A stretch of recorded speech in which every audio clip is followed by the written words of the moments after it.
Erev Tov Chavrim, I'm Stephen Ben-Nun. You're watching Israeli News Live. Troubling news coming out today, this morning at 6 a.m. here on November the 16th there. The Hill reporting Keystone pipeline shut down after spilling 5,000 barrels of oil in South Dakota.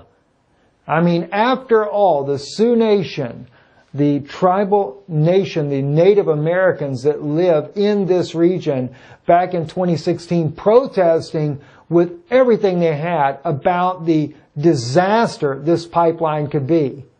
And even calling out on President Trump to do something about it. We covered this several times there, standing with the Sioux Nation and their concerns over this pipeline going across lands that would affect their water supply. And now we're talking about 5,000 barrels. Well, that's about 210,000 gallons of oil that has been spilled there as a result of a leaky pipe there that it seemed to took them this long to figure out they're gushing out water. They call it a leak. You know, you guys, I'm sure maybe years ago, I know back in the late 70s when I was a teenager, you know, you change your oil and you didn't have the fancy container to put it in. You were doing it yourself and, you know, you pull out maybe a gallon and a half of oil from the engine, and if you spilt a little bit, oh, maybe, you know, equivalency of a quart or something, trying to get it over to a container at an auto parts store, but before you ever got there, you spill some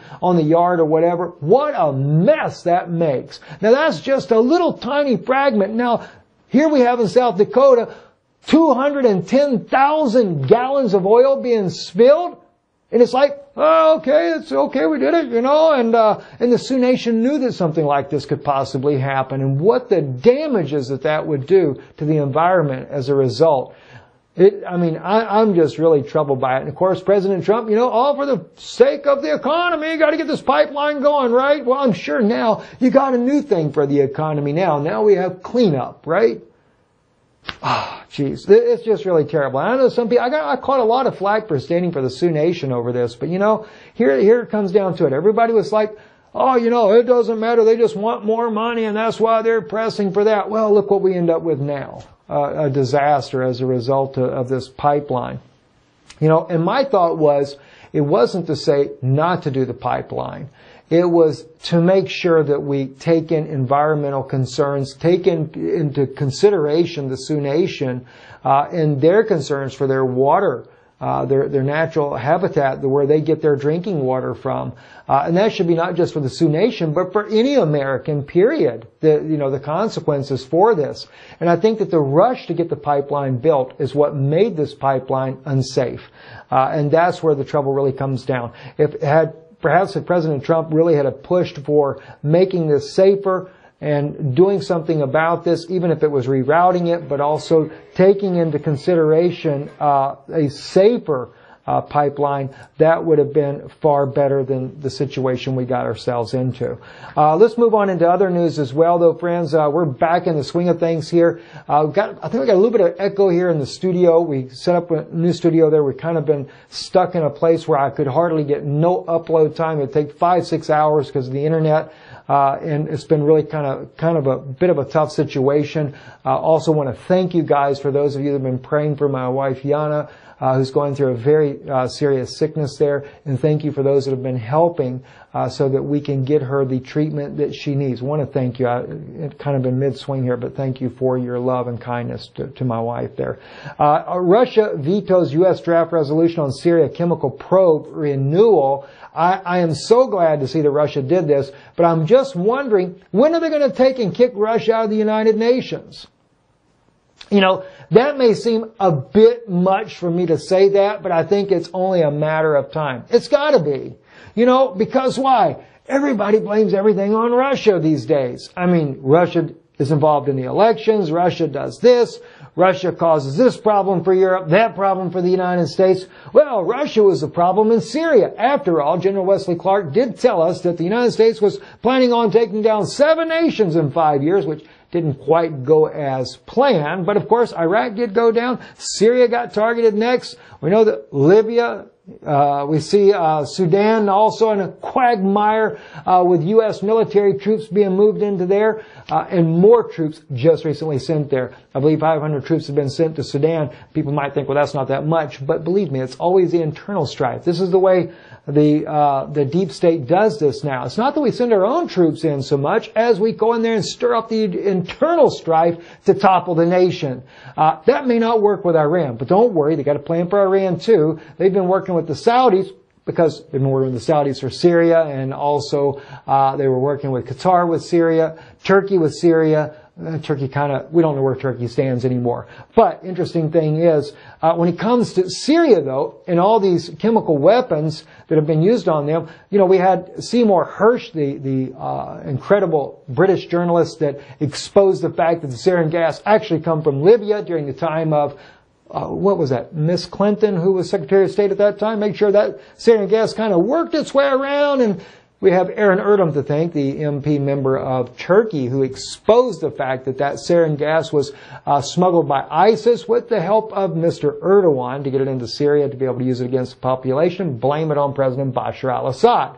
Well, that one kind of got exposed, but they still keep blaming it on Assad anyway, and now they had a new one that came out. All the evidence that was uncovered by different specialists, not just Russian specialists, by other specialists as well, clearly shows that President Assad had nothing to do with gassing his people once again.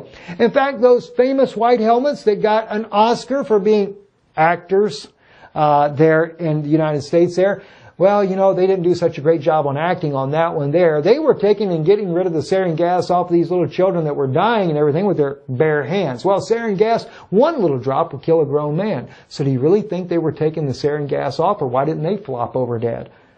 Too many odd things going on. And of course, Russia's blamed for everything.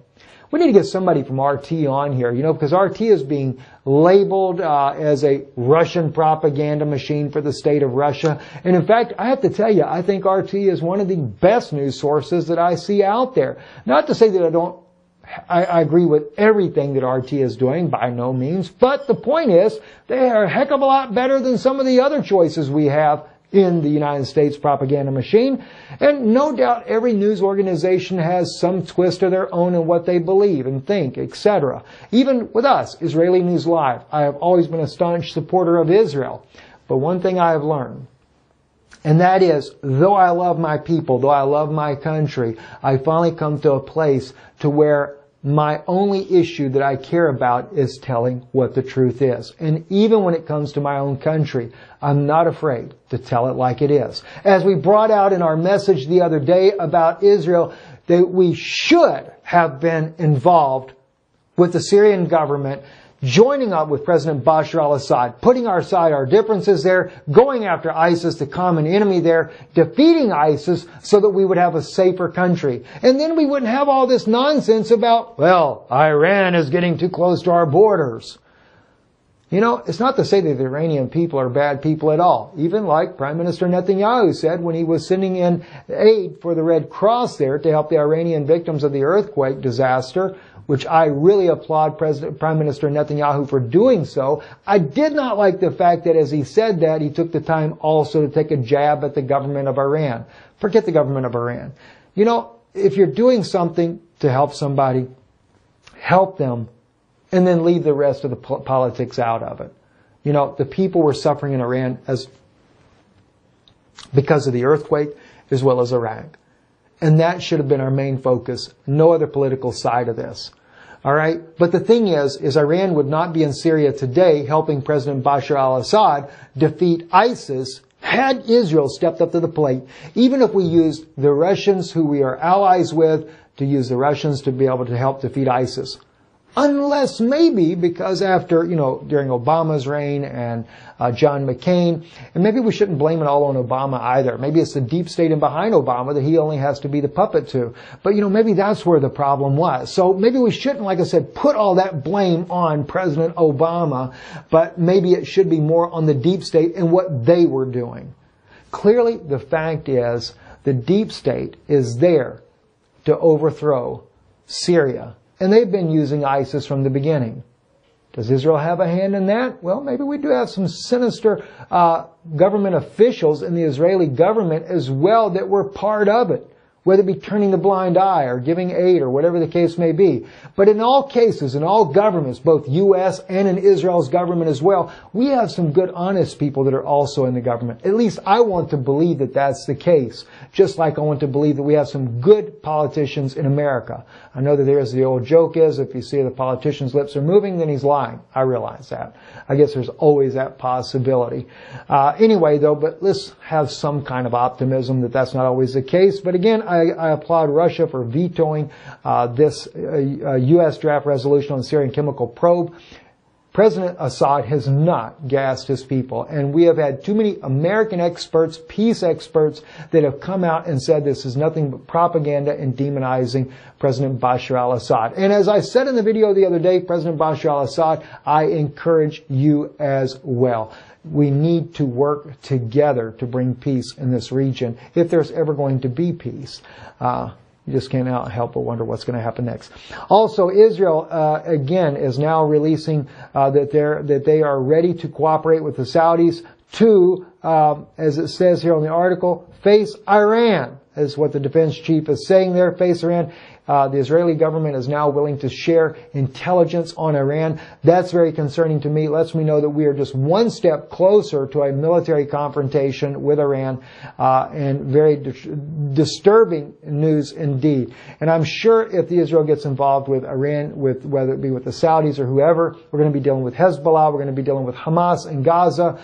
It could even cause North Korea to go into an all-scale war, and of course, Russia could end up being one of the major wild cards, as it were, in this conflict if this is the way it goes. Very troubling indeed, and something that a lot of people are not considering, but I think this is why NATO has built up so much military around Russia, is hopefully they're hoping to contain Russia when the time comes that they take out some of Russia's allies there inside the Middle East, which would be Syria, Iran as well, and even in Lebanon, Hezbollah in Lebanon.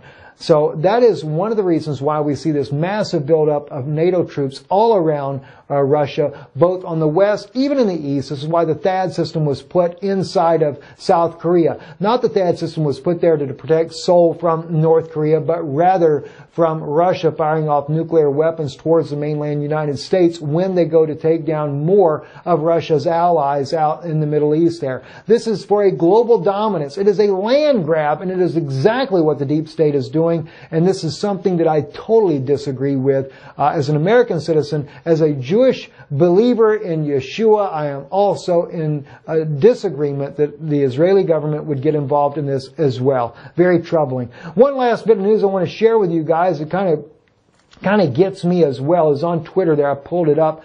Trump is set to pardon a turkey. You know, this gets me. Have you ever really thought of the irony of what they're saying every year when the president pardons 2 turkeys? Well, Trump's going to pardon 2 turkeys. President Obama did. President Bush. All the presidents, they always pardon a turkey. Well, what did the turkey do in the first place? What is his crime? What is his sin? What has he done against humanity that he would be imprisoned in the first place? Has anybody ever considered that? The turkey doesn't need pardoning. If anything, we're the ones that need to be pardoned. And I do appreciate, though, the fact that the president every year, as a tradition, allows a turkey to go free so he can live out the rest of his life without the fear of being killed. Maybe that'd be a good thing for all of us to do. Maybe this year, rather than eating the turkey, and I'm not against those that want to, if you want to eat the turkey, if that's what you do, I've eaten many of them in my life as well, but maybe we should. If we can't adopt a turkey, and it probably is not legal to get the turkey and set it free, but that would be my desire, to see that they could go free this year rather than be killed. I'm Stephen Benoon with Israeli News Live. Thank you guys, those of you that have been helping us with my wife's medical expenses there. She is fighting a very serious illness there, and it is a battle still yet to come, and we are seeing a little bit of positive results there, but it is a long way from being out of the woods. We want to thank you for your help in making that possible. Your financial support, your prayers, and also your support of this ministry, this work that we do here at Israeli News Live, as well as Danun Institute of Biblical Research. Do pray for us. We do have to return to Europe, though, in December. We are trying to work it out where the doctors in Europe will also keep the same treatment. We'll only be there a short period of time to come back here to the U.S. because the U.S. is really the better place for her to get the medical treatment that she needs. Thank you. God bless you. Visit our website, IsraeliNewsLive.org. And if you'd like to donate towards this channel, you can also do that at IsraeliNewsLive.org, or even here on our YouTube channel, Israeli News Live on YouTube. Right above the subscribe button is a little donation link there. Thank you, and God bless you. Shalom.